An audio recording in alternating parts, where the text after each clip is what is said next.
One thing we can count on in eastern Colorado is that the wind will blow. It's awe-inspiring to stand next to one of these things and have it spinning and understanding that, the wind in your hair is driving this, and it's helping so many people in the community, and it's helping the environment so much.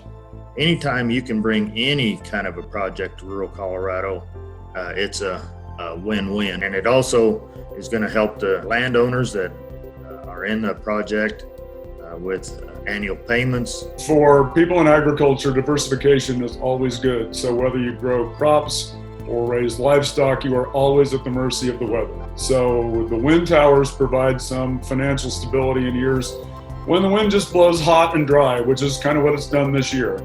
As a county, that's important for us to be able to have our local businesses benefit from having a project like this. This deal will probably bring in, on an average, maybe $250,000 to $400,000 of revenue a year to the county, and then the schools.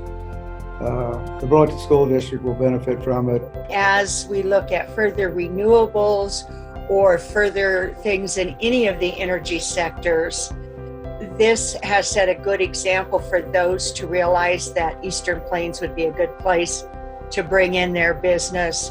Xcel Energy has been a national leader in wind energy since 2005. We are fortunate that Colorado offers some of the country's best regions for producing wind and solar power, and we are putting these resources to work for our customers.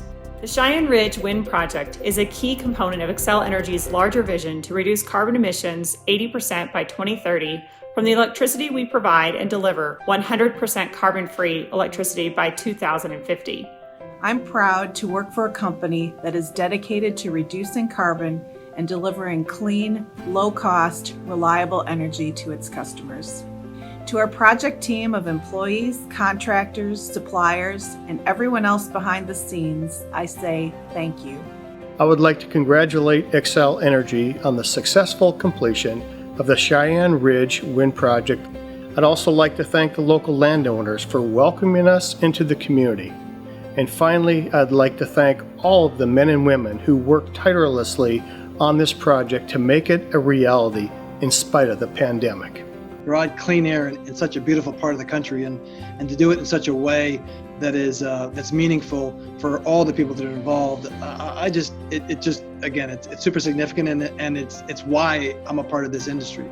When we've looked at nothing forever, and then you drive up there now and those windmills on both sides of the road, and it's just it's an amazing thing.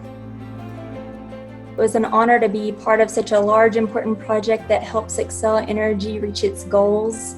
I'm really sad to see it come to an end. It was truly a rewarding experience, but I'm also excited to finally see it come to life.